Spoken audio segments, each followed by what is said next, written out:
This Raw Vision video is brought to you by Metro Solar, proud partner of the Richmond Football Club. Please welcome the captain of the Richmond Footy Club, Trent Cotchin.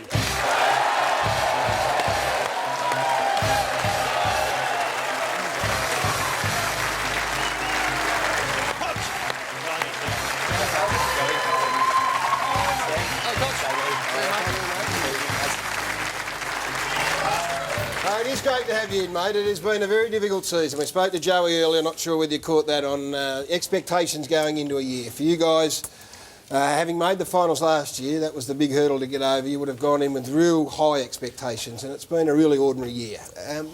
So many Richmond supporters at home now, can you, after 15 games, put a finger on why?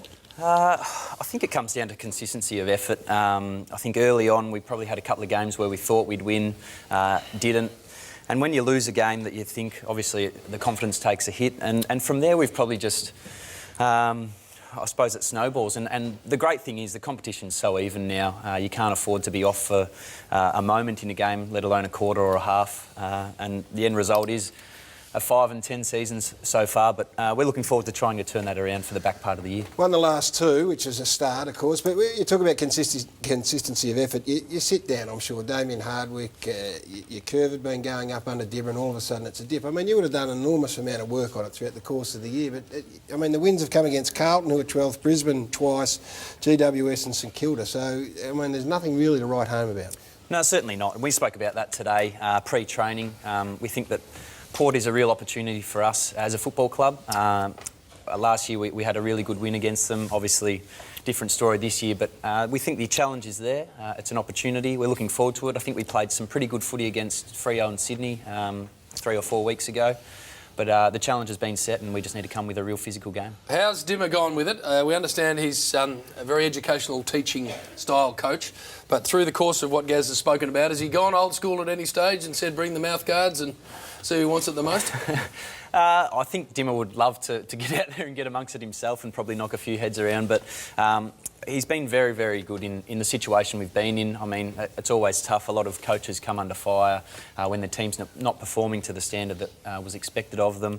But he's been really good at keeping the group together, not only the football group, the playing group, but also the coaching staff as well. And the message hasn't really changed all season, but it's about just driving that energy and effort each game. And your own work's been good. Dustin Martin too. I think you're second and third in the competition for kicks, the two of you. So it's not like the big stars aren't getting the job done necessarily. We've had a lot of really positive signs. Young Anthony Miles comes into the side and has a real impact from the moment he got an opportunity. Dusty's had his most consistent year thus far. Brendan Ellis has had a great year. We saw Asprey emerge as a key defender so that probably early on in the season. makes it all a bit harder to cop.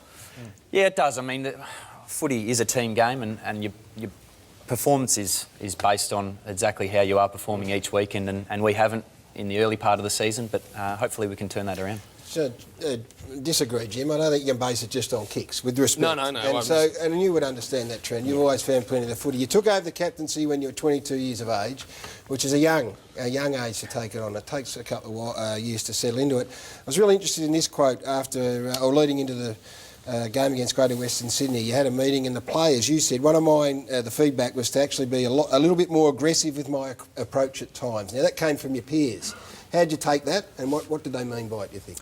Yeah, look, I think me as a person and what I want to get out of myself from an individual point of view and what I want from my teammates. Before I was captain, I was probably impatient. And being a captain, you need to understand the different personalities that are under you. But from what I took of that feedback was that they expect exactly how I was really going into. I was probably trying to be the perfect captain, whereas realistically you're voted in by your peers because they love the way you are as an individual. Every captain is different, and I had to get back to probably exactly how I was. Do you enjoy the responsibility that comes with it? Yeah, I think you have to. Otherwise, you probably wouldn't put your hand up to do it. It is a responsibility. You need to perform each week from an individual point of view, but there's so much more going on inside your head.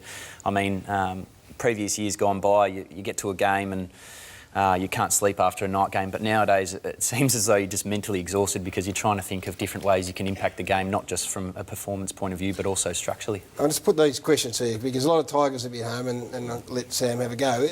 So these are what you hear. I can see him winding up. Not at all. that Richmond at the moment may be clicky. That there are little factions within the group, that the senior players very much stick to themselves as opposed to perhaps younger or middle-aged.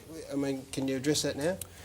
I don't think that's fair. I think we've come a long way in the past. Our culture's really changed over the last 4 or 5 years.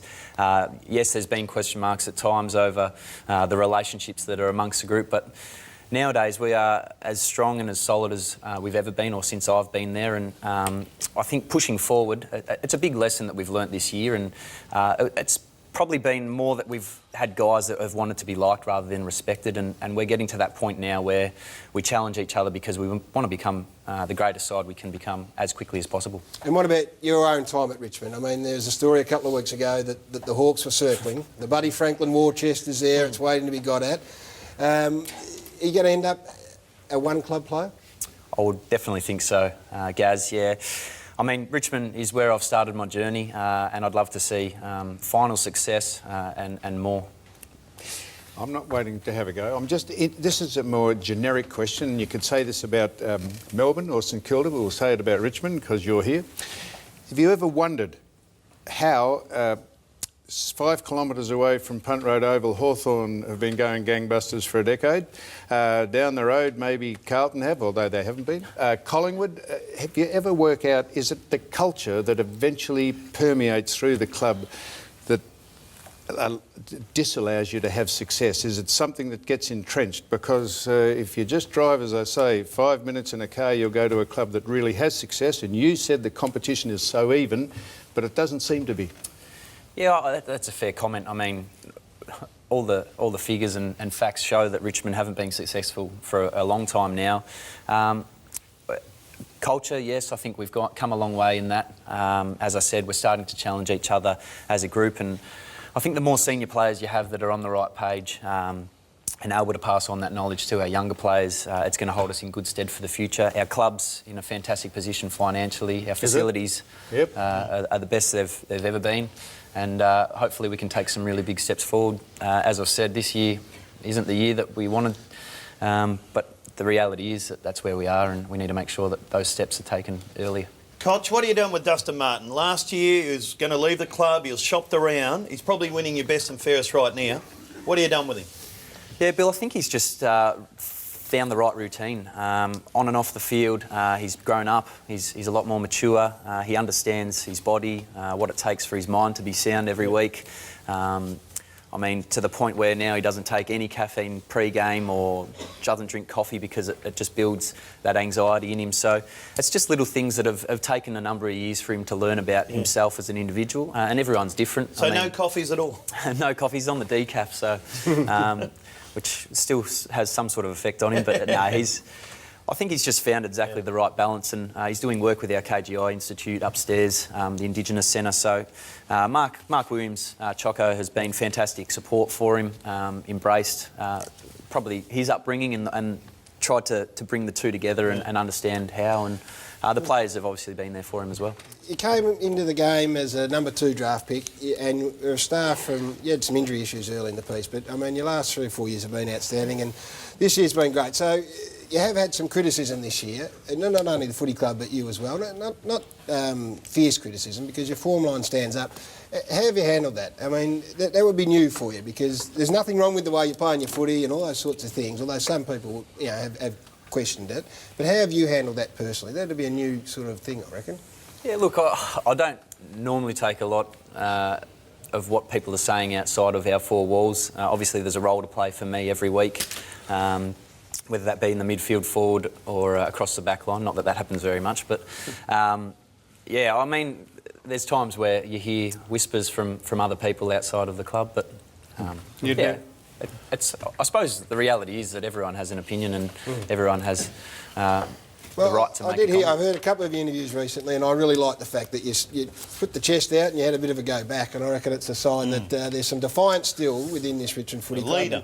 We forget that he's only a young man, this man. Very so, young man. And you'd never leave your man to go and tackle someone else's, would you? Ever. No, I wouldn't. Sam, no. Thank you. Well, for that, I'll give you a Milky Bar, and if you want something to wash it down with, a tea bag. You're way too classy an individual to get involved in the tea bag. Hey, two things interest us about Trent Cotchin. One is the shag, which you never seem to be able to get right. It just ends up being a high tower. I should have got a haircut for tonight. What shouldn't goes I? on though? The sweat must get in there during the game, and it just ends up sticks going up. straight up. It does. I don't know. It's a real buffy hairstyle. Probably need to just use it. Maybe go down Zach's line. Yeah, Been that the might. same since he was 15. I like it. I You like boys it. played a lot of junior footy, Zaka, together, yeah? Yeah, played Northern Knights together. Northern and Knights. Big Metro. It was good being under him. Any stories from the younger under 18 days? No real stories to tell in here. No. Hey, Coach, it hasn't been the year that the Richmond Footy Club would have liked, and I know you're trying to do something about it as well. So what we do is appreciate you coming in because it's a difficult year. We wish you well against Port Adelaide on the weekend and for the rest of the year as well. Trent Cotchin.